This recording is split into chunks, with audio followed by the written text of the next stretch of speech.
नमस्कार, शाम के 6 बज चुके हैं। आप देख रहे हैं prime time debate show India का सवाल। मैं हूं आपके साथ प्रीति चौहान। दूसरे चरण के मतदान में बस 2 दिन बाकी है और इससे पहले प्रधानमंत्री नरेंद्र मोदी की ओर से दिए गए बयान पर विवाद गहरा गया। दरअसल राजस्थान में प्रधानमंत्री मोदी ने चुनावी जनसभा को संबोधित करते हुए कहा और एक सवाल पूछा कि क्या आप कल्पना कर सकते हैं कि कांग्रेस की सरकार आई तो क्या क्या होगा।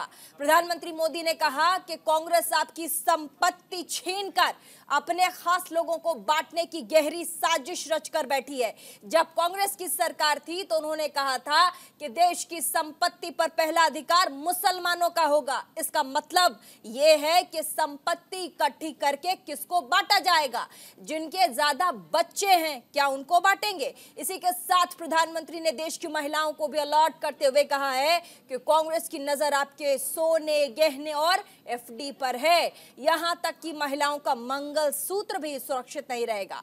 कांग्रेस आती तो दूसरे चरण की वोटिंग से ठीक पहले एक नई चुनावी बहस शुरू हो गई। कांग्रेस की ओर से सवाल उठाए जा रहे हैं कि तो वहीं बीजेपी की ओर से भी पलटवार किया जा रहा है। अब तक इस मुंह जबानी हमले से तो कांग्रेस उठ नहीं पाई थी, लेकिन प्रधानमंत्री मोदी ने आज राजस्थान के टोंक से एक बार फिर से कांग्रेस पर जोरदार हमला बोला। प्रधानमंत्री ने कहा है कि जैसे ही मैंने देश के सामने कुछ सत्य रखा तो पूरी कांग्रेस और इंडी गठबंधन में भगदड़ मच गया। कांग्रेस के राज में हनुमान चालीसा सुनना भी गुनाह हो जाता है। मैंने जब कांग्रेस की राजनीति के बारे में पर्दाफाश किया तो उन्हें मिर्ची लग गई। इन सब पर आज वाद विवाद करेंगे, बात जानने समझने की कोशिश करेंगे।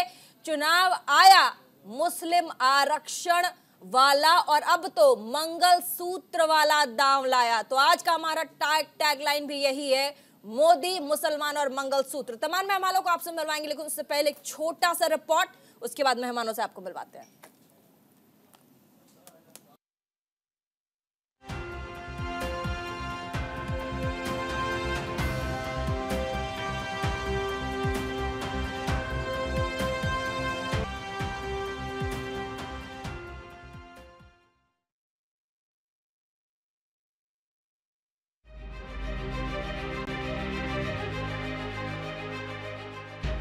दूसरे चरण के मतदान में बस 2 दिन बाकी है और इससे पहले पीएम मोदी की ओर से दिए गए बयान पर विवाद गहरा गया है। हाल ही में प्रधानमंत्री नरेंद्र मोदी ने राजस्थान में चुनावी जनसभा को संबोधित करते हुए एक ऐसा बयान दे दिया जिस पर खूब राजनीति हो रही है।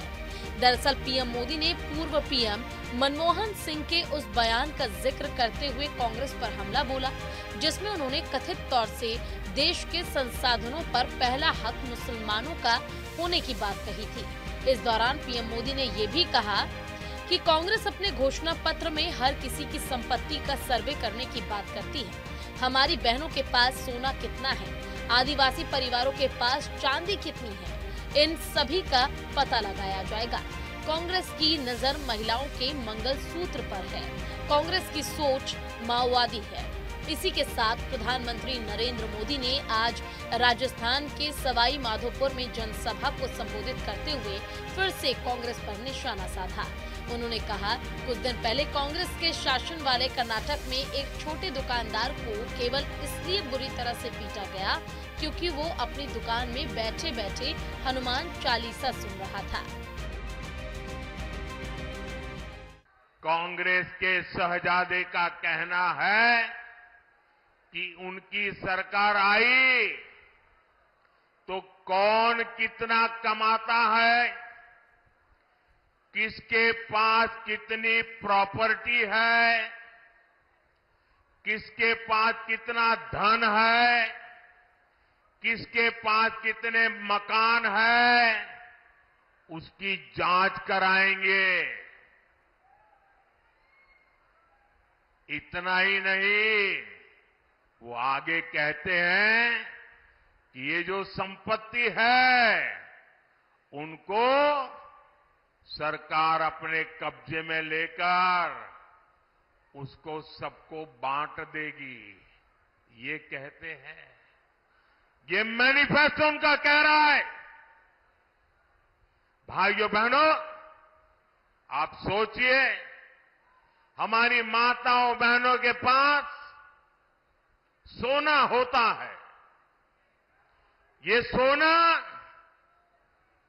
अवसरों पर सिर्फ शरीर पर पहन करके प्रभाव पैदा करने के लिए नहीं होता है। हमारे देश में माताओं बहनों के पास जो सोना होता है, कितना ही कम क्यों न हो, वो स्त्री धन होता है, पवित्र माना जाता है, कानून भी उसकी रक्षा करता है। अब इनकी नजर कानून बदलकर हमारी माताओं बहनों की संपत्ति छीनने का भी खेल खेला जा रहा है। हमने वायदा किया है कि जैसे ही हमारी सरकार आएगी, जो हमने तेलंगाना में किया, जाति जनगणना को हम पूरे देश में इंप्लीमेंट कर देंगे। देश का एक्सरे कर देंगे, दूध का दूध, पानी का पानी हो जाएगा। हम फाइनेंशियल और इंस्टीट्यूशनल सर्वे करेंगे, ये पता लगाएंगे हिंदू किसके हाथों में है, कौन से वर्ग के हाथ में है। और इस ऐतिहासिक कदम के बाद हम क्रांतिकारी काम शुरू करेंगे। जो आपका हक बनता है वो हम आपके लिए आपको देने का काम करेंगे। भारत के वजीर आजम 133 करोड़ जनता के वजीर आजम जो कहते हैं, झूठ कहते हैं सबका साथ सबका विकास, मगर कल का भाषण नरेंद्र मोदी का ऐसा नजर आ रहा था कि हिटलर बोल रहा है, भारत का वजीर आजम नहीं बोल रहा है। जब हिटलर ने यहूदियों को गैस के चेंबर में डालकर मार दिया, ऐसे ही नहीं डाला, पहले हिटलर ने तकरीर करना शुरू कर दिए यहूदियों के खिलाफ। देश की संपत्ति मुसलमानों में बांटने को लेकर पीएम मोदी के दिए गए बयान की कांग्रेस समेत तमाम विपक्षी दलों की तरफ से प्रतिक्रिया भी आने लगी है और दूसरे चरण की वोटिंग से ठीक पहले एक नई चुनावी बहस शुरू हो गई है। कांग्रेस की ओर से सवाल उठाया जा रहा है तो वहीं बीजेपी की ओर से भी पलटवार जारी है। माना जा रहा है कि पहले चरण में जहां किसी मुद्दे की शोर नहीं सुनाई पड़ी, वहीं दूसरे चरण से पहले पीएम मोदी ने विपक्ष को हिंदुत्व की पिच पर खेलने को मजबूर किया है। खैर, मैनिफेस्टो, मनमोहन, मुसलमान और मंगलसूत्र पर पीएम मोदी के बयान में 4 M के जिक्र से कांग्रेस लाल होती नजर आ रही है। Bureau report, news India.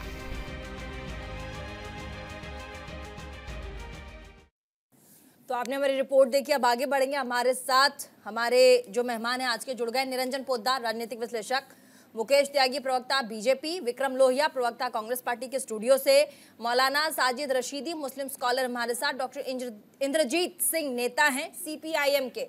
Sir, आप सभी का बहुत बहुत स्वागत। आप सभी इस मंच पर आए एक साथ और इस डिबेट में भाग लेने के लिए बहुत बहुत आप सभी का शुक्रिया। लेकिन आज शुरुआत डॉक्टर इंद्रजीत सिंह से करेंगे। CPIM के नेता हैं डॉक्टर इंद्रजीत जी, आखिर प्रधानमंत्री ऐसा क्यों कह रहे हैं कि कांग्रेस का जो मैनिफेस्टो है और जिस तरीके से एक्सरे, एक एक चीज राहुल गांधी कह रहे हैं कि दूध का दूध पानी का पानी करेंगे, कोई भी इंस्टीट्यूशन, फाइनेंशियल इंस्टीट्यूशन, उन सब की गणना होगी और जहां जरूरत होगी वहां लोगों में दे दिया जाएगा, समानता लाएंगे। क्या ये माओवाद की ओर कांग्रेस जाने की कोशिश कर रही है जैसा प्रधानमंत्री कह रहे हैं? समानता को माओवाद कहते हैं, ये तो नई परिभाषा खैर चलो आज सुनी है हमने यहाँ पे। लेकिन मैं ये कह रहा हूँ, ये कोई संयोगवश नहीं है कि ऐसे ही कोई बयान दे दिया उन्होंने या कोई भाषण दे दिया। आर्थिक तौर पे सशक्त समाज, मैं ये कह रहा हूँ जी सर, मैं कह रहा हूँ मैडम, ये कोई संयोगवश दिया हुआ बयान नहीं है। हाँ, ये उनकी राजनीति का जो सार है वो सामने आ जाता है प्रकट होके बार बार। बीजेपी RSS की राजनीति का सार यही है कि वो ध्रुवीकरण करके देश को, मतलब देश की जनता को बांटने का काम करते हैं। लेकिन सबसे ज्यादा आश्चर्य और चिंता की बात यह है कि इतने बड़े देश के प्रधानमंत्री के ऊपर पद पर बैठे हुए व्यक्ति वो जब इस तरह की बात करें, ये एक क्रिमिनल ऑफेंस है। ये मतलब नफरत फैलाना जो है, वो हिंसा के लिए उकसाना लोगों को, हमारी भारतीय दंड संहिता के तहत एक कॉग्निजेबल ऑफेंस है। इस पे मुकदमा दर्ज होता है और वो हो क्यों नहीं रहा? दोनों स्तरों के ऊपर गड़बड़ है। ये जो सीपीआईएम की जनरल सेक्रेटरी वृंदा करात जी, वो दिल्ली में थाने के अंदर गई, लिखित में बाकायदा उन्होंने एफआईआर काटने के लिए कंप्लेंट दी, एसएचओ ने कंप्लेंट नहीं ली। उनकी शासन जहां सर, उसकी जब राज सामान के बंटवारे नीचे की बात आती है, सामान बंटवारे की बात एक मैनिफेस्टो जब करता है, तब उस बंटवारे में समाज का तमाम वर्ग आ जाता है। वो कह रहे कि वो बंटवारा कहाँ होगा, अरे किसका होगा, बंटवारा कैसे होगा? आप ये बताइए। और आर्थिक तौर पर अगर बंटवारे की बात आ रही है तो आप किसी न किसी एक वर्ग को तो कमजोर करने की बात कर रहे हैं ना भाई। वो बहुसंख्यक हो सकता है। ये असल में कमजोर तो वो कर ही चुके। पूरी जनता का जो राष्ट्रीय संपत्तियां हैं वो अडानी अंबानी को दे चुके। अब वो बात मंगलसूत्र याद आ गया उनको। संपत्ति तो जो भी लोगों के पास जो भी कुछ था वो निचोड़ के इकट्ठा करके अडानी बंधुओं को दे दिया। हाँ। जो इनके मित्र है, कहाँ छोड़ा कहाँ है? 1% लोगों के पास 40% संपत्तियां हैं। दुनिया की सबसे बड़ी आर्थिक विषमता का उदाहरण है हिंदुस्तान। कहीं भी किसी देश में इतनी डिस्पैरिटीज नहीं है, और इस 10 साल के शासन काल में सबसे ज्यादा हुई है भाजपा के चलते हुए। कौन से वो संसाधनों की और कौन से संपत्ति और प्रॉपर्टीज की बात कर रहे हैं जो ऑलरेडी वो छीन चुके। ठीक है, मुकेश उसको ढकने के लिए अब इस किस्म की बात कर रहे हैं ताकि छोटा रिएक्शन स्टार्टिंग में डाला जाए। जी सर, छोटा रिएक्शन स्टार्टिंग में रखेंगे। मुकेश त्यागी, भारतीय जनता पार्टी के प्रवक्ता, आखिर तुष्टीकरण, हिंदू मुसलमान और मंगलसूत्र वाला दांव भारतीय जनता पार्टी को क्यों चलना पड़ा? के साथ खिलवाड़ किया जा रहा है। जिस प्रकार से सनातन को कहा ये डेंगू है, तमाम प्रकार की गालियां सनातन को दी गई हैं, और जिनके साथ इनका गठबंधन है उनके साथ लगातार इनका उठना बैठना है। वामपंथी सनातन का नहीं सर, बीच में नहीं, फर्स्ट राउंड में पहले बोलने दीजिए, रिएक्शन क्या है, उसके बाद सेकंड राउंड में बोलने का मौका दूंगी। देखिए क्या होता है कि आपको पूरा बैकग्राउंड देखना पड़ता है कि इनकी मंशा जो है वो इंटरप्रिटेशन उनके बैकग्राउंड से की जाती है। मनमोहन सिंह का 9 दिसंबर 2006 का जो वक्तव्य मैं दोबारा पढ़ना नहीं चाहूंगा, किस प्रकार से उन्होंने मुस्लिम को उनके क्लेम को हक देने का प्राथमिकता दी। तो मतलब इस प्रकार के रंगनाथ कमीशन से लेकर स्ट्रक्चर कमेटी की रिपोर्ट, ये लंबी विषय हो जाएगा। लगातार ये एंटी हिंदू स्टेटमेंट देते आए हैं, भगवान राम को काल्पनिक कहा है, लगातार इन्होंने ऐसे हलफनामे डाले हैं जिससे कि भगवान राम का जो है लगता है कि उनका एग्जिस्टेंस ही खतरे में आ गया है। राम मंदिर के खिलाफ इन्होंने लगातार मुखालफत की है। प्रतिष्ठा में ना आने का इनका जो है वो एक ऐसे सेक्शन को खुश करने का इरादा था। लेकिन ये अचानक से जो हुआ है, इस पर कहा जा रहा है कि ये बंटवारे का कारण, अचानक से इलेक्शन के नजदीक आते ही सेकेंड फेज के लिए इस तरह के बयान बाजी की गई है। प्रधानमंत्री खुद कह रहे हैं, सीधा टारगेट कर रहे हैं। तो ये इसके मायने मतलब क्या है? मुकेश त्यागी थोड़ा तेज बोलेंगे ताकि सबको समझ में आए। मैं जल्दी से बताता हूँ। देखिए ऐसा है कि इनका जो कम्युनिस्ट मैनिफेस्टो है, ये देश के अंदर आप जो है सर्वे कराना चाहते हैं, खुद ही का एक्शन करना चाहते हैं। इसका मतलब क्या हो कि आप जा करके उनकी संपत्ति वेल्थ के ऊपर बात की गई है, इनकम टैक्स की बात की गई। वेल्थ के बारे में, वेल्थ में क्या क्या इंक्लूड होता है? आपकी जायदाद, आपका सोना, आपका गहना, आपके घर में जो भी पोजीशन है उनका सबका इवैल्यूएशन, मूल्यांकन होता है। उसके आधार पर वेल्थ का पता किया जाता है। तो क्या इरादा है आपका? आप घर घर में जाकर के सर्वेक्षण कराएंगे और कैसे क्रांतिकारी कदम उठाएंगे? मतलब छोटा मोटा कदम नहीं उठाएंगे। इसका मतलब घर घर में जाकर के ये घर घर में लोगों के उसमें प्रधानमंत्री ने क्या गलत कहा है कि आपके मंगलसूत्र तक बात आ सकती है। जो आदमी तुष्टीकरण के लिए मुस्लिम को किसी हद तक जा सकता है, वो देश की महिलाओं के उसको भी कर सकता है। तो प्रधानमंत्री ने एक ऐसा संदेश दिया है कि ये देखिए इनके पीछे खतरे की घंटी है। अगर वैसे तो ये पावर में आएंगे नहीं, अगर ये पावर में आए तो इनकी मंशा जो है देश के अंदर एक ऐसी क्रांति लाने की है जो मैनिफेस्टो में कहते हैं रेवोल्यूशन ऑफ प्रोलेटरेट, और जो उसमें बुर्जुआ को डिमोलिश किया गया, वेनेजुएला, तमाम ऐसी कंट्रीज में डिमोलिश हो गया। हमारे साथ लोहिया साहब कांग्रेस पार्टी से, मुझे लगता है ज्यादा क्लैरिटी आएगी और धीरे धीरे जब हम डिबेट में आगे बढ़ेंगे। लेकिन लोहिया साहब, ये क्यों ये आरोप लग रहे हैं कि ये मैनिफेस्टो में है, काफी ट्विस्ट एंड टर्न करके ऐसी चीजें उसमें लिखी गई है ताकि आदमी पकड़ भी ना पाए और आपका काम भी हो जाए। जैसे आप बार बार वहां पर आप कह रहे हैं कि हम जो चीज अल्पसंख्यक और तमाम चीजें जो कही गई हैं उस पर वो कह रहे हैं कि ये क्या है, क्यों अगर ये कहा जा रहा है तो इसका मतलब है। फिर हमने बयान भी चलाया राहुल गांधी का, वो कह भी रहे हैं कि फाइनेंशियल जो जितने भी संस्थान हैं, फाइनेंशियल इंस्टीट्यूशंस हैं, उनकी हम गणना करेंगे, एक्सरे करेंगे, दूध का दूध पानी का पानी करेंगे और ये सबको समान अधिकार जो है, समान जो आर्थिक सशक्तिकरण है वो दिया जाएगा। इसी पर तो प्रधानमंत्री ने टारगेट किया है आपको, इसी पर तो प्रधानमंत्री ने सवाल पूछे हैं। अभी आपने कहा, बड़ी अच्छी बात कही, समानता की बात की गई, माइनॉरिटी की बात की गई, प्रधानमंत्री सीधे उन्होंने कहा क्या मंगलसूत्र का कांग्रेस पार्टी एक्सरे करेगी? मैं बोलूंगा, महिलाओं के सोने का एक्सरे करेगी, मैं अपनी बात, महिलाओं के गहनों का एक्सरे करेगी। बोलिए। मैं अपनी बात रखूं या आप कहें तो इजाजत हो आपकी? अरे सर, आपकी आवाज के आगे तो बोलिए। मैं ये कहना चाहता हूं कि मंगलसूत्र की बात तो प्रधानमंत्री जी के मुंह से शोभा नहीं देती। देश के प्रधानमंत्री जी को मंगलसूत्र की बात शोभा नहीं देती। आपके चैनल के माध्यम से कहना चाहता हूं, देश के प्रधानमंत्री जी, आपको भी मंगलसूत्र की लाज रखनी चाहिए थी, नहीं रखी। कहां है मंगलसूत्र? आप क्या कहना चाहते हैं देश से और क्या संदेश देना चाहते हैं देश से?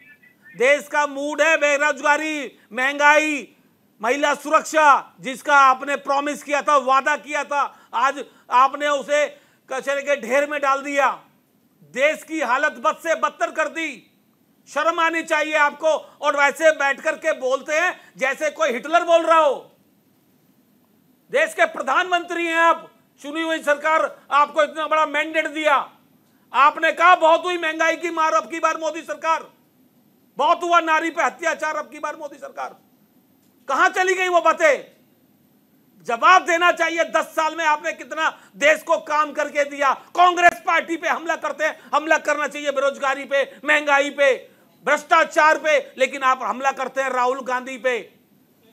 राहुल गांधी ना डरा है ना डरेगा। परिवर्तन की आंधी है, नाम राहुल गांधी है। देश का युवा जागेगा, मोदी शाह का नारा भागेगा। राहुल गांधी मारेंगे चौका छक्का और ये मोदी शाह रह जाएंगे। फिर घुमा दिए नारा लगाने के लिए एकदम इस स्टेज का आप लगा रहे हैं। आराम से मैं बताना चाह रहा हूं, जो अल्पसंख्यक की ये बात कर रहे हैं, अल्पसंख्यक की बात कर रहे हैं, अल्पसंख्यक में जैनी भी आते हैं, सरदार भी आते हैं, सिख भी आते हैं। मंगलसूत्र की बात, सोने की बात, 10 साल जो लूटा है मोदी जी, चिन्हित करा जाएगा, एक एक पैसा लिया जाएगा। 10 साल जो देश को लूटा है, जो आपने जो व्यक्ति 500वें नंबर पे होता था, 700वें नंबर पे होता था रईसियत में, और आज वो देश के नंबर 1 रईसियत में बैठा है, लिया जाएगा वापस। कहना चाहता हूं चैनल के माध्यम से, एक एक व्यक्ति से हिसाब लिया जाएगा। जैसा की प्रॉपर्टी कहां से कहां पहुंची, एक एक व्यक्ति से हिसाब लिया जाएगा। और कहां दिया जाएगा सर प्रॉपर्टी लेकर? बिल्कुल लिया जाएगा, और जिस जनता से लिया उस जनता में दिया जाएगा। दिया कहां जाएगा? लिया जाएगा देश के खजाने को लूटने वाले को जवाब देना पड़ेगा। जवाब ही नहीं दे पा रहे, जवाब देना पड़ेगा। क्या कहेंगे बताइए? अरे तार्किक बात तो हो नहीं रही है, ये ऐसे भाषण दे रहे हैं। निरंजन पोद्दार, उसके बाद मौलाना साहब। देखिए प्रीति जी, हमारे यहाँ कहा जाता है कि जब बोया पेड़ बबूल का तो आम कहाँ से है। क्योंकि ये बात इसलिए कह रहा हूँ कि आपने देखा होगा कि जिस तरीके से लगभग समझ लीजिए 55-56 सालों तक कांग्रेस ने शासन किया, और उसके बाद में जो तमाम कांग्रेस के कार्य थे, इसके अंदर मैं आपको गिनाना चाहूंगा सन 1977 के अंदर, जब आप ये समझ लीजिए सारा देश बंधक था, जब इमरजेंसी थी, सुतराम उस टाइम कांग्रेस ने अपने संविधान के प्रियम्बल के अंदर एक चीज जोड़ी, सेकुलर, जो पहले नहीं था। उसके बाद में सन 1951 कानून, यानी कि लोगों को अपने हक के लिए सुप्रीम कोर्ट और न्यायालय जाने से रोक दिया। उसके बाद में 1993 के अंदर वक्फ कानून, 1995 के अंदर दंगा विरोधी कानून, और 2013 के अंदर तो जिस तरीके से जाते जाते मनमोहन सिंह जी ने 40,000 करोड़ की प्रॉपर्टियां वक्फ के नाम कर दी। तो कहीं ना कहीं वो चीजें, और उसके बाद में जिस तरीके से आप देख रहे होंगे कि अभी सिद्धारमैया जी का बयान पब्लिक डोमेन में है, वो कह रहे हैं कि हम इस तरह का सारा आर्थिक परीक्षण करवा सकते हैं। और इसका और 6 अप्रैल को जो तेलंगाना के अंदर राहुल गांधी जी ने भी बयान दिया, जो अभी आपने भी सुनवाया, कि आर्थिक सर्वेक्षण करवाएंगे और उस वेल्थ को हम लोगों के अंदर बांट देंगे, उन लोगों में बांट देंगे जिनकी जनसंख्या ज्यादा है। और सबसे बड़ी बात क्या है प्रीति जी, मुझे एक चीज आज तक समझ में नहीं आई, कांग्रेस बात तो करती है धर्मनिरपेक्षता की, लेकिन जब यहाँ पे 20 लाख प्रवासी हिंदू है, 20 लाख जो शरणार्थी हिंदू है, उनको जब यहाँ पे नागरिकता देने का कानून आता है तो कांग्रेस घोर विरोध। तो 20 यहाँ पे घुसपैठ के बैठे हुए, चाहे वो बांग्लादेशी हो चाहे वो रोहिंग्या है, उन्होंने एक समझ लीजिए पैरेलल बस्तियां बना दी, उसके ऊपर कांग्रेस के मुंह सील जाते हैं। जब बात संदेश खाली की आती है कांग्रेस के ऊपर मुंह सील जाते हैं, लेकिन जब एक अखलाक की अगर मान लीजिए कोई दुर्भाग्यपूर्ण घटना होती है तो कांग्रेस आप ये समझ लीजिए पूरे देश को आसमान पे उठा लेती है। तो कहने का तात्पर्य ये है कि जो आज तक के जो क्रियाकलाप है, जनता उन सब चीजों को देख रही है और अभी भी जिस तरीके से ये कह रहे हैं कि मौलाना साजिद रशीदी, मौलाना साजिद रशीदी, मेरी बात कंप्लीट थोड़ा जल्दी, समय कम है थोड़ा। हाँ, तो उसके बाद में वो कह रहे हैं आर्थिक सर्वेक्षण करवा करके उनमें बांट देंगे जिनकी जनसंख्या ज्यादा है। भाई आप मुझे एक बात बताइए, इस देश के अंदर 0.75% जैन समाज है और सबसे ज्यादा समृद्ध समाज है, क्या आप उनको उनका पैसा खींच करके और जो निठल्ले और जो इसको कहते हैं घर में सोने वाले लोग, बिना मेहनत करने वाले लोग, या यूं कहेंगे घर में बैठ करके। अभी सर निरंजन जी थोड़ा सा, मौलाना साजिद रशीदी, आपको मेरी आवाज आ रही है? जी आ रही है। ठीक है, प्रधानमंत्री का जो वार है कि क्यों देश के संसाधन पर पहला हक मुसलमानों का होगा, वो आज उन्होंने राजस्थान के टोंक से कहा है। देखिए प्रीति जी, मैं एक शेर के साथ अपनी बात शुरू करता हूँ। तख्त बदलेगा, ताज बदलेगा, वक्त अपना मिजाज बदलेगा, आएगा इनकलाब जमाने में, देखना एक दिन राज बदलेगा। जब गीदड़ की मौत आती है वो गांव की तरफ जाता है। जब आदमी का अंत आना शुरू होता है तो उसके मुंह से कुदरती ऐसी बातें निकलती हैं जो कहीं ना कहीं विद्रोह की बातें होती हैं, फसाद की बातें होती हैं, झगड़े की बातें होती हैं। मोदी जी का ये बयान शर्मनाक ही नहीं, बेहद मायूस कुन और संविधान के बिल्कुल खिलाफ बयान है। आप मुझे बताइए, वो देश के प्रधानमंत्री हैं अभी भी, ऐसा नहीं कि वो देश के प्रधानमंत्री नहीं अभी, ये सिर्फ बीजेपी के नेता हैं। देश का प्रधानमंत्री जो प्रधानमंत्री पद पर असीन हो, वो फिर इस तरह की भाषा, यानी वो भाषा जिससे दो समुदाय के अंदर, दो मजहबों के अंदर नफरत फैले, इस तरह की भाषा कैसे इस्तेमाल कर सकता है? लेकिन साजिद साहब आप अपने, हाँ साजिद साहब, लेकिन वो जब कह रहे हैं कि ये ऐसा कहा गया है, डॉक्टर मनमोहन सिंह ने 2006 में ये बात कही थी कि देश के संसाधनों पर पहला हक मुसलमानों का होगा, क्या ये वाजिब था? क्या ये कहना सही था? और अब जिस तरीके से मैंने, एक सेकंड साजिद साहब बोले, अब जो मैनिफेस्टो बना है, साजिद साहब अब जो कांग्रेस का मैनिफेस्टो बना है, उस मैनिफेस्टो को माइन्यूटली चेक कर लीजिए, आपको समझ में आ जाएगा। अगर कांग्रेस जीत कर आती है तो इंडिया अलायंस जीत कर आती है तो देश में ये क्या करेंगे? अब जवाब दीजिए आप। देखिए, समझने की जरूरत मैनिफेस्टो को उसको है जो समझ कर भी ना समझ है। गांव देहात की एक मिसाल मशहूर है कि सोए हुए को जगाया जा सकता है, लेकिन जो आदमी जागा हो, आंख बंद करके बगले की तरह लेटा हो, उसको जगाया नहीं जा सकता। आप लोग अच्छी तरह समझते हैं इस बात को। जितने पत्रकार के वक्तव्य को सपोर्ट करते हैं। अरे सुनो यार, ये क्या बीमारी है बीच में बोलने की? अरे आप फिर प्रश्न का जवाब दीजिए। अच्छा एक बार साजिद साहब को, बस एक सेकंड, मुकेश जी समय कम है, उनको कंप्लीट करने दीजिए, पहले उनको कंप्लीट करने दीजिए, फिर डिबेट में आगे बढ़े। मौलाना साहब बोले, मौलाना साहब बोलिए क्या तरीका है बीच में बोलने का? अरे बोलिए मौलाना साहब, टाइम नहीं है, अपनी बात रखिए मौलाना साहब। इसलिए कह रहा हूँ जवाब नहीं, आप सुनिए, मैं जवाब दे रहा हूँ, समझने की क्षमता रखिए आप। मेरी बातों को आप नहीं समझ पाएंगे, मेरी बातों को व्यूअर्स समझेंगे इंडिया न्यूज के। मैं ये कहना चाह रहा हूँ कि जो आदमी जानबूझकर इस तरह की भाषा का इस्तेमाल करे, मैं दावे के साथ कह सकता हूँ, मनमोहन सिंह जी ने उस वक्त भी ये कहा था कि SC ST और पिछड़ा वर्ग जो है और पिछड़े मुसलमान जो है, पिछड़ा मुसलमान उन्होंने बोला था, उन्होंने मुसलमान नहीं बोला था, पिछड़ा मुसलमान बोला था। आज भी वो पब्लिक डोमेन में मौजूद है। दलित SC ST भी बोला था, साथ में सब कुछ बोला था, लेकिन मुसलमान निकाल लिया इन्होंने। ऐसे ही कांग्रेस के मैनिफेस्टो में ऐसा नहीं कहा गया कि मुसलमानों को दिया जाएगा। पहला हक संसाधन पर मुसलमानों का कह रहे हैं वो। छोटे से ब्रेक के लिए उसके बाद कांग्रेस पार्टी और हमारे साथ सीपीआई के सीपीएम के नेता हमारे साथ, उनसे हम जवाब लेंगे। छोटे से ब्रेक के लिए जाएंगे, रुकेंगे, उसके बाद वापस आते हैं डिबेट में। और हमारा ये जो प्राइम टाइम डिबेट शो घमासान है ये इसी तरीके से जारी रहेगा। छोटे से ब्रेक के लिए फिलहाल रुकना पड़ेगा। ब्रेक के बाद एक बार फिर से स्वागत आप सभी का प्राइम टाइम डिबेट शो में। वापस चलेंगे और सबसे पहले ब्रेक के बाद शुरुआत करेंगे कांग्रेस पार्टी के हमारे साथ जो प्रवक्ता हैं लोहिया साहब, उनसे। मैनिफेस्टो में आप कह रहे हैं कि मुस्लिम शब्द कहीं नहीं लिखा। बिल्कुल नहीं। पूर्व प्रधानमंत्री मनमोहन सिंह ने जो कहा कि देश के संसाधन पर पहला हक मुसलमानों का होगा, जो कि प्रधानमंत्री कह रहे हैं नरेंद्र मोदी जी, आपको नहीं लगता कि कांग्रेस ने हमेशा से मुसलमानों को स्पेशली लेकर के तुष्टीकरण ही किया है और उनको लगता है कि ये वो दाव है, ये वो हमारा जमा जमाया वोट है जिसे हम कभी भी ट्रिगर आउट करेंगे और वोट हम अपने पक्ष में कर लेंगे, हम उनके हितैषी बनेंगे? सवाल विक्रम लोहिया, प्रवक्ता कांग्रेस पार्टी के। देखिए, आपने दो सवाल किए। एक तो मुस्लिम तुष्टीकरण की बात की, आपने मैनिफेस्टो की बात की, आपने मनमोहन सिंह जी के 2006 के बयान की बात की। मैं आपसे तीनों सवालों का जवाब दूंगा।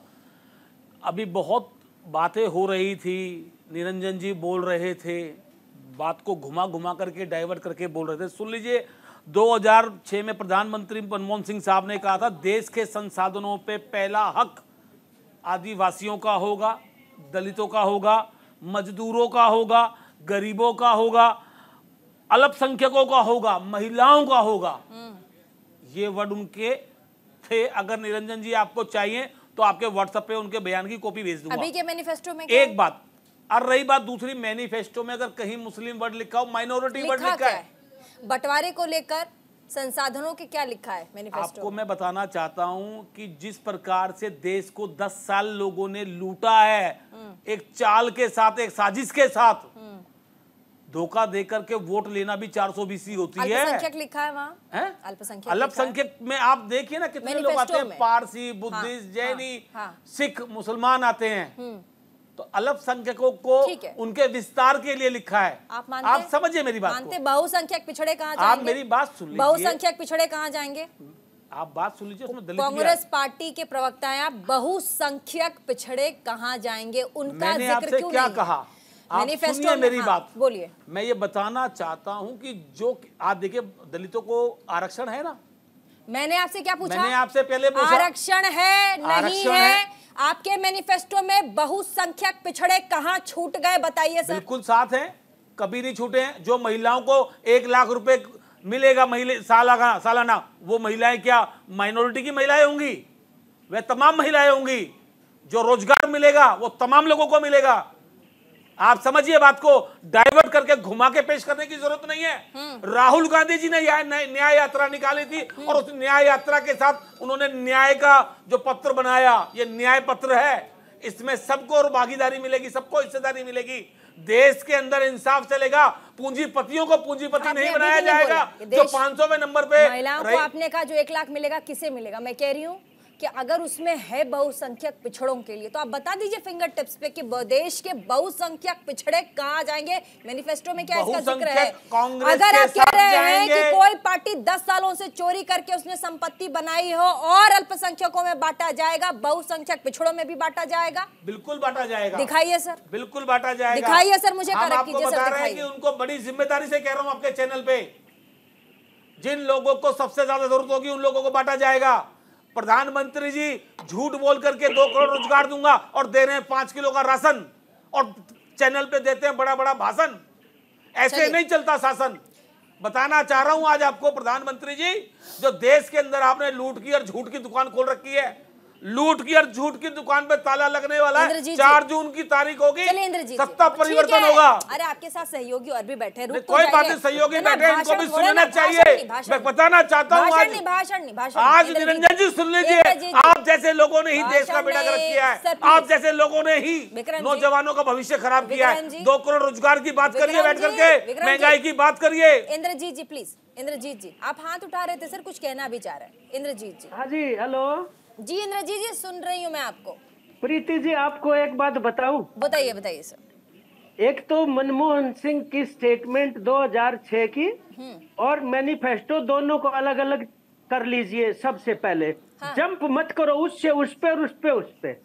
अगर 2006 10 दिसंबर की स्टेटमेंट ये मेरे सामने है, आप कहें तो पढ़ के सुना दूं। प्रधानमंत्री नरेंद्र मोदी के दिए गए भाषण एक मिनट, इसमें कहीं भी मुस्लिम शब्द नहीं है। ओके एक नंबर 2 आप ओबीसी ओबीसी कर रहे हैं, इसमें ओबीसी लिखा हुआ है सर। ओबीसी लिखा हुआ है शेड्यूल कास्ट, सुनो schedule caste, schedule tribe, OBC manifesto में ऐसा लिखा है। रुक जाइए ना, उनको बोलने दीजिए। आप एंड माइनॉरिटीज ये लिख रखी मेरे हाथ में, आप भी खोल लो गूगल पे। प्रॉब्लम है क्या कुछ? ठीक है, प्रॉब्लम है क्या? नहीं एक मिनट, इस चैप्टर को यहाँ बंद करो। एक तो यहाँ ये आ जाओ, मेरे को नहीं पता बीजेपी के कितने आदमी बैठे हैं यहाँ, मेरी समझ में नहीं आ रही। लेकिन मैं आपको प्रीति जी एक बात कह रहा हूँ, थोड़ा सा देखो, हमें ना एक विद्वान और बुद्धिजीवी होने का चैनल पे बैठे हैं, एक न्यूनतम ईमानदारी चाहिए। अगर ऐसा कुछ हुआ तो प्लीज बोलिए ना अपनी बात। ये मनमोहन सिंह जी की स्टेटमेंट हाथ में, आप भी खोल लो, क्या इसमें एक सेकंड नहीं लगता, पढ़ के देख लो। ठीक है सर, आज वाली मैनिफेस्टो पढ़ लो। ठीक है सर, 2024 के मैनिफेस्टो। एक तो ये बात हो गई कि बहुत बड़ा झूठ है, और बीजेपी की ये दर्शन है, उनका ये फिलॉसफी है कि झूठ हमेशा बड़ा बोलो, बार बार बोलो, और बीच बीच में अर्ध सत्य भी बोलो। ये उनकी फिलॉसफी है, वो प्रकट हो रही है। वो पहले राउंड में हार चुके, भयंकर रूप से बौखलाए हुए, इधर इधर से कुछ कुछ निकाल रहे हैं। और ये क्रिमिनल एक्ट है, मैं आपको बता रहा हूँ, और ये कॉन्स्टिट्यूशन के अंडर भी अलाउड नहीं है।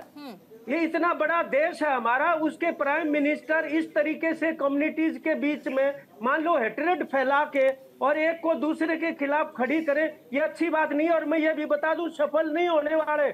हम किसान आंदोलन में थे, उस टाइम भी इन्होंने खूब कोशिश की, आतंकवादी, खालिस्तानी, पाकिस्तानी, कोई असर नहीं पड़ा। इस बार के जो मैनिफेस्टो है, लेकिन ये बात बहुत इंद्रजीत सर ठीक है, मैं आपकी बात समझ रही हूँ, आप एकदम तो आप इसको ना एक तो इस इंद्रजीत सर एक सेकंड सर, मेरी बात सुन लीजिए, एक सेकंड सर, बस एक सेकंड के लिए सर। इस बार के क्या मुसलमान शब्द है इसमें? इस वो भारतीय जनता पार्टी के प्रवक्ता बैठे सर। इस बार के मैनिफेस्टो में सर, 2024 के इंडिया अलायंस के मैनिफेस्टो में मैनिफेस्टो नहीं है कांग्रेस, बहुसंख्यक पिछड़ों के लिए सर। आप तो 2006 मनमोहन सिंह के भाषण के बारे में कहा कि उन्होंने तोड़ मरोड़ कर पेश किया है। मैनिफेस्टो के बारे में सर अल्पसंख्यकों का जिक्र है।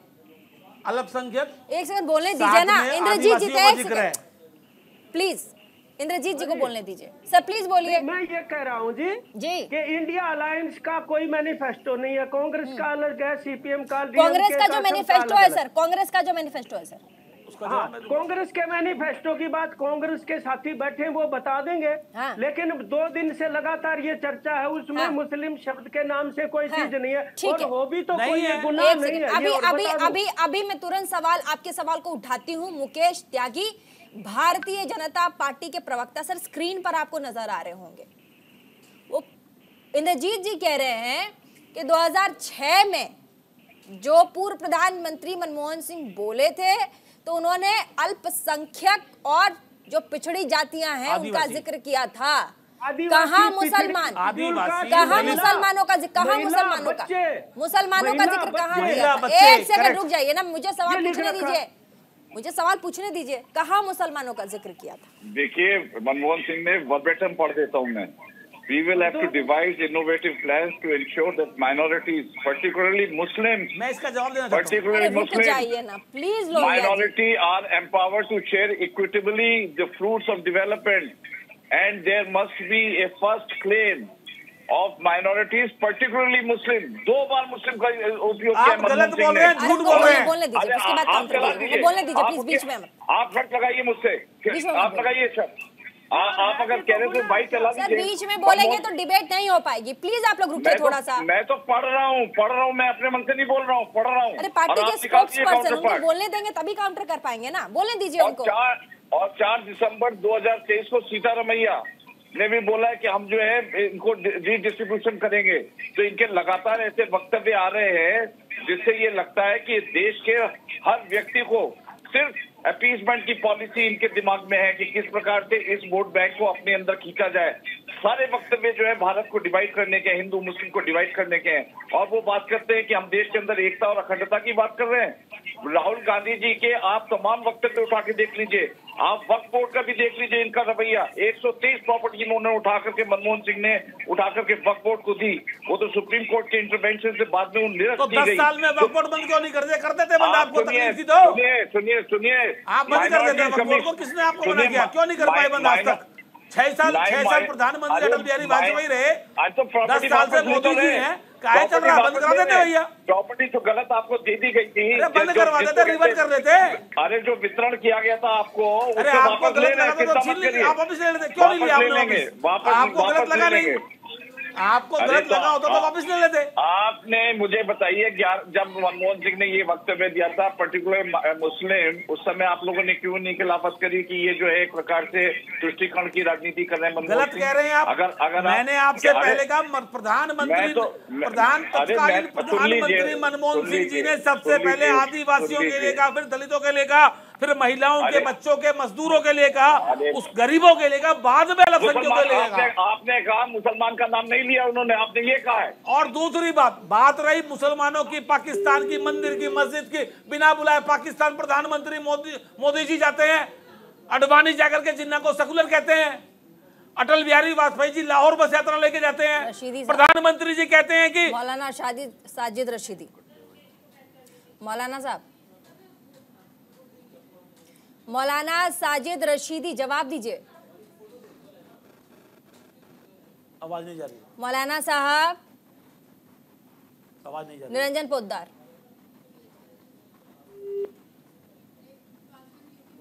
ये देखिए जिस तरीके से मौलाना साहब ने अभी कहा कि इनकलाब आएगा और सैलाब आएगा, जिस तरीके से भी आपके सामने शेर पड़ा, कदाचित कुछ दिन पहले, अभी कुछ ही दिन पहले, लगभग 1 महीने पहले राहुल गांधी जी ने भी कहा था कि अनफॉर्चुनेटली अगर भारतीय जनता पार्टी दोबारा से चुनाव जीत करके आती है तो इस देश के अंदर मारकाट बन जाएगी, इस देश के अंदर आग लग जाएगी, इस देश के अंदर। तो दोनों बातें एक जैसी नहीं। और यही मौलाना साहब है जिन्होंने एक बार ये भी कहा था राम मंदिर का फैसला आने के बाद में कि आज भारतीय जनता पार्टी की सरकार है, वो मंदिर बना रहे हैं, जिस दिन हमारी सरकार आएगी हम इस मंदिर को तुड़वा देंगे।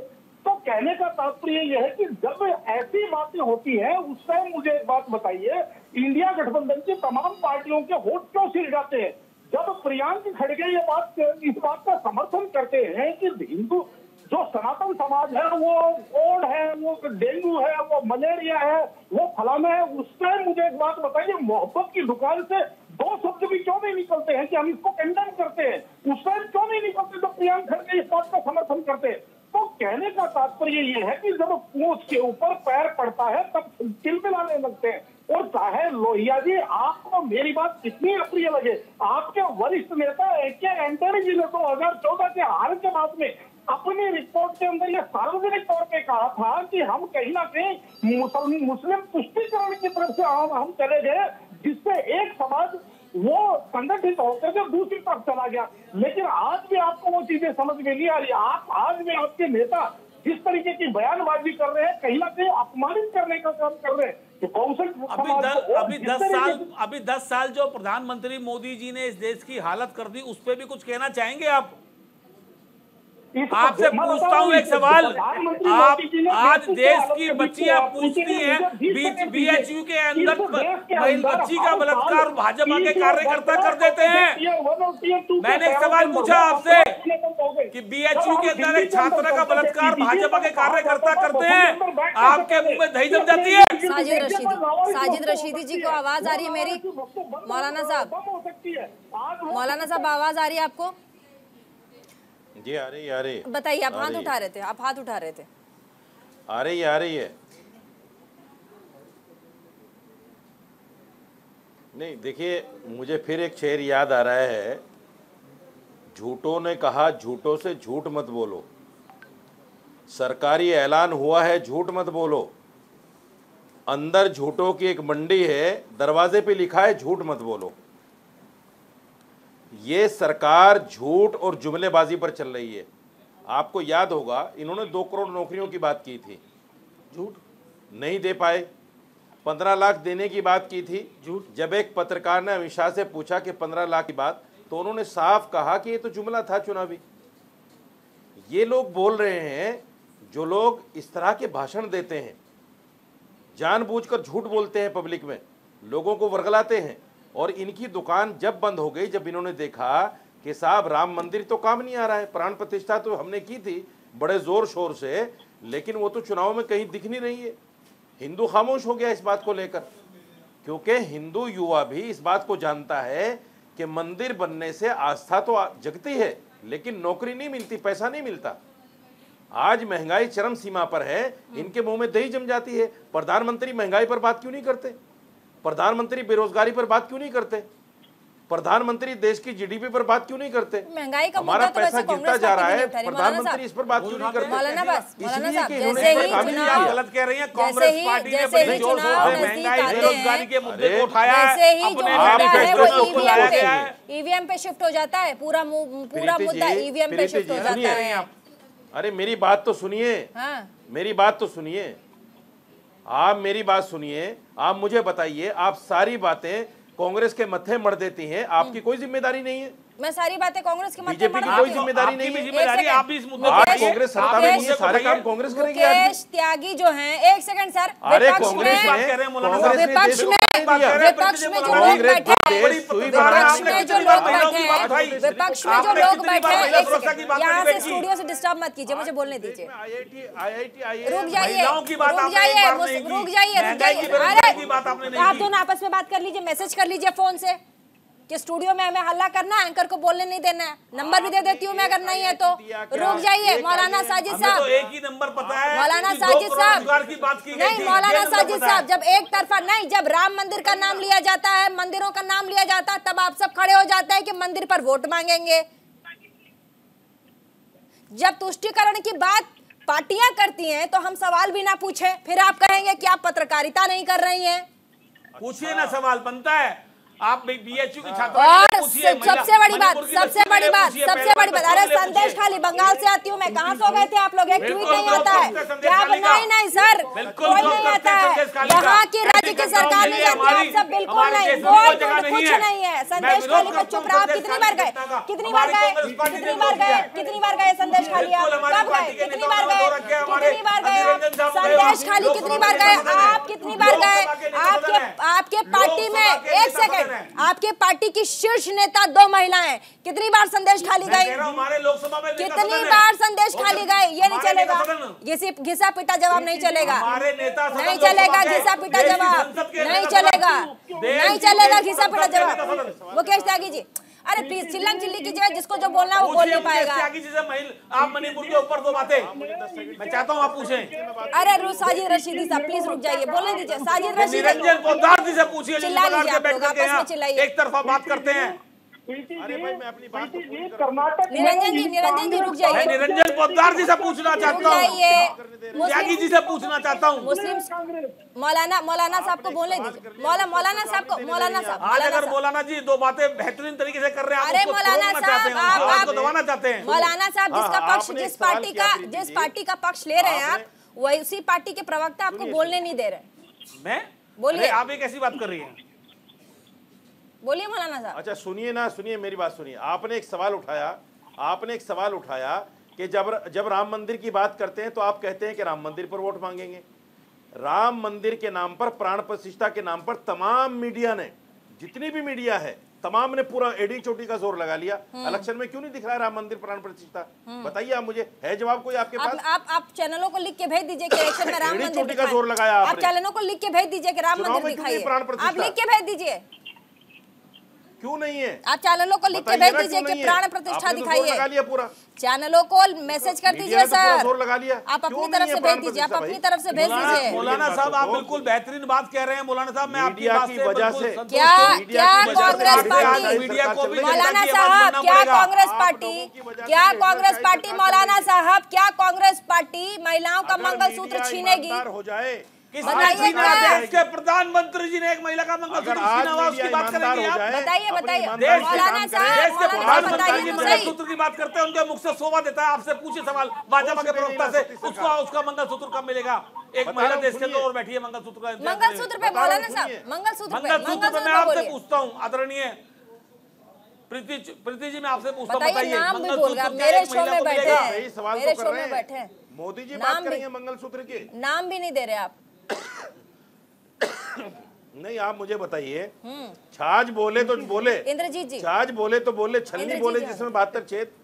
मोदी जी बात करेंगे मंगलसूत्र पर, जिसने मंगलसूत्र की 75 साल का अखेड़ कहता है कि मैं 75 साल के लोगों को 25 लाख की निरंजन पोद्दार जी, प्रीति जी मुझे एक बात बताइए, लोहिया जी को ये बात पूछनी है कि 2014 के बाद में जो जामा मस्जिद से वोट के लिए फतवा जारी होता था, वो फतवा जारी होना बंद क्यों हो गया? और रही बात दूसरी, कर्नाटक के अंदर इनके निगम पार्षद की बेटी की निर्मम हत्या कर दी गई, उसको भी ये लीपापोती कर रहे हैं, उस मृतक और विक्टिम का चित्र हनन करने का प्रयास कर रही है वहां की सरकार, पुष्टिकरण के केवल में। और जब भी अपराधी जब कोई एक वर्ग का होता है तो इनकी सारी सिस्टम को लकवा मार जाता है, लेकिन अगर वहीं पे अगर मामला विपरीत होता है तो पूरा देश बड़ा दुख होता है मुझे। आप जैसे राजनीतिक विश्लेषक भी देश के अंदर हैं, बड़ा दुख होता है मुझे। आप किसी को बोलने मत दीजिए, मुझे बड़ा दुख होता है कि आप जैसे राजनीतिक विश्लेषक भी सरकार के फाइनल कमेंट में नहीं जा पाएंगे। देखिए समय बहुत कम है, एक एक करके बोलना दीजिए तभी मैं आपके पास आ पाऊंगी। चलिए लोहिया साहब बोल लीजिए, अब सवाल पूछ रहे हैं वो। फतवा जारी होने पर आप लोग लीपापोती करते थे कि नहीं करते थे? आप कम से कम फतवा जारी होना तो बंद हो गया ना, उस पे क्या कहेंगे? देखिए मैं तो सीधा एक बात कहता हूं, इस देश के अंदर बहुत ही गंभीर समस्याएं चल रही हैं। ये फतवा की बात कर रहे हैं, इनसे अभी तक पूछा गया मणिपुर की बच्चियों की बात नहीं करते। मैं इनसे हर बार डिबेट में ये पूछता हूं कि पहलवान बच्चियों की बात नहीं करते। संदेश खाली की बात क्यों नहीं करते? पूछा जाता हूं संदेश खाली की बात क्यों नहीं करते? मैं अगर मणिपुर की बात करूं और संदेश खाली की बात करें, मैं वहीं से आती हूँ। आपने कितनी डिबेट की? बंगाल से आती हूँ। आपने कितनी डिबेट की? आप नहीं, आप एग्जाम्पल क्यों मणिपुर देते हैं? आप एग्जाम्पल क्यों मणिपुर देते हैं? क्यों आप संदेश खाली नहीं देते? क्यों आप मणिपुर देते हैं? क्यों आप संदेश खाली नहीं देते? क्यों एग्जाम्पल आप मणिपुर देंगे? क्यों उदाहरण देंगे सिर्फ मणिपुर? क्यों संदेश खाली नहीं देंगे? क्या वो महिलाएं नहीं है? क्या वो महिलाएं नहीं है? आपकी बात नहीं मानूंगी मैं। एक तरफा सीटी बजा रहे हैं आप, कुछ नहीं होगा सर। इंद्रजीत जी हाथ उठा रहे हैं। हाँ प्रीति जी, मैं ये कह रहा हूँ, बोलिए सर। विषय के ऊपर ये डिबेट आज की निर्धारित की गई थी जी। एक तो उससे इधर उधर भटकने का ये मतलब फतवा ये वो फालतू की बातें करने का कोई फायदा नहीं। एक बयान को लेकर और 18 साल पहले के प्रधानमंत्री, उस तत्कालीन प्रधानमंत्री के बयान को लेकर जिस तरीके से, और ये जो घुसपैठिया कहना और इस तरह एक प्रधानमंत्री पद के व्यक्ति के ऊपर बैठे हुए व्यक्ति के लिए घुसपैठिया बोलेंगे आप? अपने हिंदुस्तान को आजाद करवाने में इन तमाम समुदायों ने मिलजुल के कंधे से कंधा मिला के लड़ाई लड़ी थी। केवल प्रधानमंत्री जी की संस्था ऐसी है जो राष्ट्रीय मुक्ति संघर्ष में शामिल नहीं थी, बाकी सब शामिल थे। और इस किस्म की बात बिल्कुल नहीं करनी चाहिए। और मुझे नहीं लगता आपको ये बताने की जरूरत पड़नी चाहिए कि आप कौन से प्रदेश से आती हैं। ठीक है, ठीक है। मुकेश त्यागी जी, नहीं सर, मुकेश त्यागी जी, क्यों घुसपैठिया कहेंगे? क्यों घुसपैठिया? क्यों? अरे बच्चियां नहीं है वो। क्या कांग्रेस पार्टी पर्सनल कटाक्ष करने के लिए टीवी डिबेट में आती है? बढ़ता है ना, हमें थोड़ा सा संयमित ढंग से और कूल हेडेडली बात करनी चाहिए। पर्सनल मत जाइए, मुद्दे पर बात कीजिए। घुसपैठिए पर क्या कहेंगे मुकेश त्यागी? सारांश नहीं निकल, प्लीज पर्सनल मत जाइए। मैं प्रीति जी तभी बोलूंगा जब ये शांत हो जाएंगे, नहीं तो इनको बोलने दीजिए, प्लीज इनको बोलने दीजिए। चलिए मुकेश, चलिए निरंजन पोद्दार जी बोलिए। हाँ बोलिए बोलिए, आप बोल के आप खुश होइए, क्योंकि बोलने का मौका मिलता नहीं आप लोगों को। 12 करोड़ घुसपैठिए नहीं है क्या, जो बांग्लादेश और रोहिंग्या जो इस देश के अंदर तमाम जगह बस्तियां बना करके बैठे हुए हैं, और उनको जो विपक्षी INDA की जो समर्थक पार्टियां हैं उनको सारी फैसिलिटी दे रही है, क्या वो घुसपैठिए नहीं है? क्या उनको आप नागरिक कहेंगे भारत का, जो बिना किसी तथ्य के, बिना किसी आधार कार्ड के, बिना किसी डॉक्यूमेंट के यहाँ पे जमे हुए हैं और तमाम जो आपराधिक गतिविधियों के अंदर शामिल है, क्या वो घुसपैठिया नहीं है? तो उनके बारे में अगर प्रधानमंत्री कोई बात कर रहे हैं तो आपको तकलीफ क्यों हो रही है? जब 20 लाख सनातनी जो यहाँ पे शरणार्थी है उनको जब नागरिकता देने की बात आती है तो पूरा का पूरा INDA। ठीक है, मेरा एक सवाल है CPIM के नेता से, एक सवाल है मेरा CPIM के नेता से, इंद्रजीत जी से मेरा एक सवाल है सर। आप CPIM के नेता हैं, बड़े वरिष्ठ हैं सर। CPIM समान अधिकारों के लिए जानी जाती है सर, खासकर मैं जहां से आती हूँ वहां तो समान अधिकारियों के लिए जानी ही जाती है, मुझे दूसरों का नहीं पता।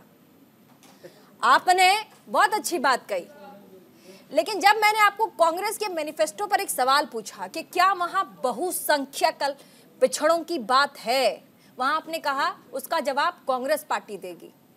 ठीक है, वो मेरा नहीं है। क्यों सर, आपका क्या CPIM का इतने बड़े सवाल पे कोई टेक नहीं होना चाहिए? मैं ये कह रहा हूँ, मैं तो हमारे जो घोषणा पत्र है उसी का जवाब दे सकता हूँ ना। नहीं सर, मैं एक आम नागरिक के नाते आपसे सवाल, ज्योति बसु इतने बड़े पॉलिटिशियन थे सर CPIM के, क्या वो जवाब नहीं देते सर?